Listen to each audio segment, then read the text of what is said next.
Hi guys, it's Mrs. Wasmith. We're going a little old school today. I'm holding my iPhone to make the video rather than my fancy created videos.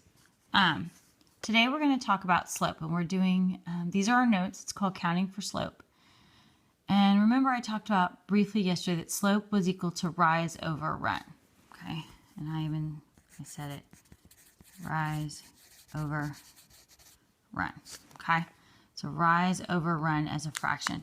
And remember, rise is that vertical that change along the y, and horizontal change is that change along the x.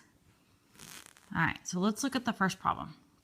So it says to get from A to B, you move blank units up and blank units to the right. All right, so let's start with A. And I'm going to go 1, 2, oh, sorry, it says to go up, so I'm going to start by going up. So 1, 2, I went up 2, okay, I went up 2, and then I went over 1, 2, 3. So I went up 2 and over 3. So over here, I said I moved up 2, and I moved over 3 to the right, okay?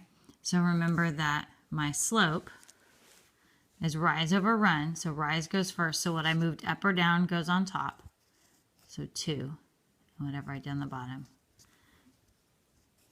is 3. That is an ugly 3.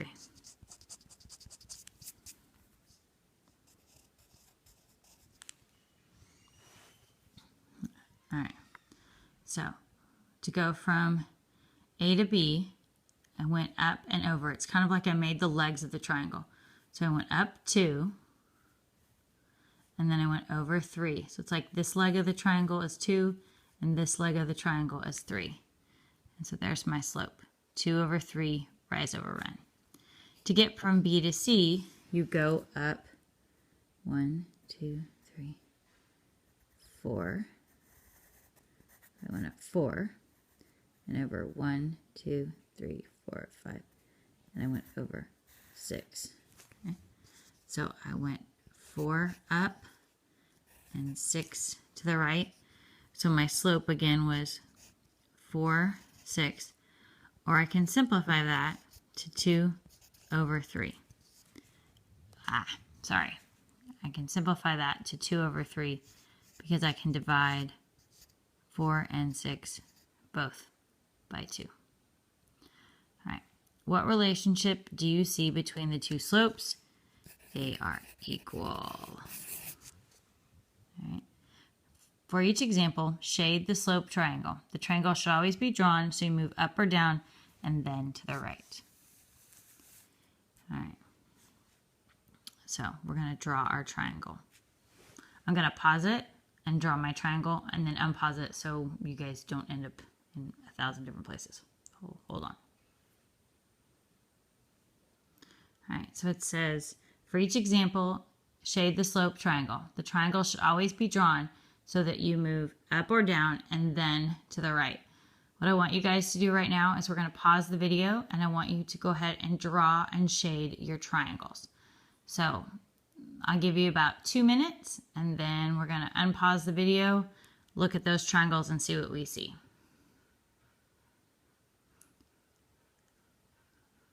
All right, so I have my triangles.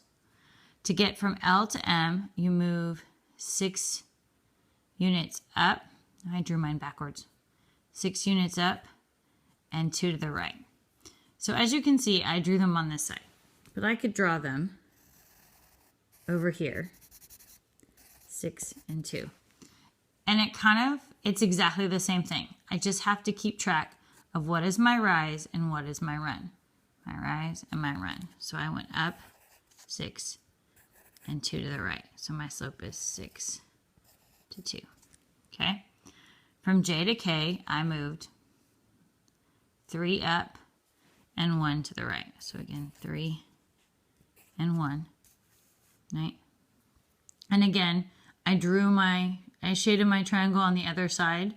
So it could be over here, but it's still the same thing. If I still look at my horizontal change, that's 3, and my vertical change is 1. So really it doesn't matter where you draw, what side you draw the triangles on. Just that you know how to draw the triangles and use those to find slope. Okay. So 3 to 1, having a little pencil issue. All right. So what relationship do you see between the two slopes?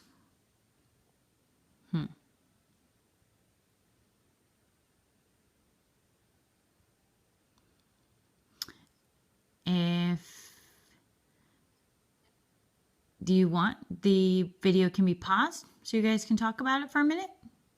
Maybe get some student responses? All right, so what do I see? Well, 6 to 2, I can simplify to 3, and 3 to 1, I can simplify to 3. So again, they are equal. Equal. All right. So again, I have another drawing. So let's pause the video and give everyone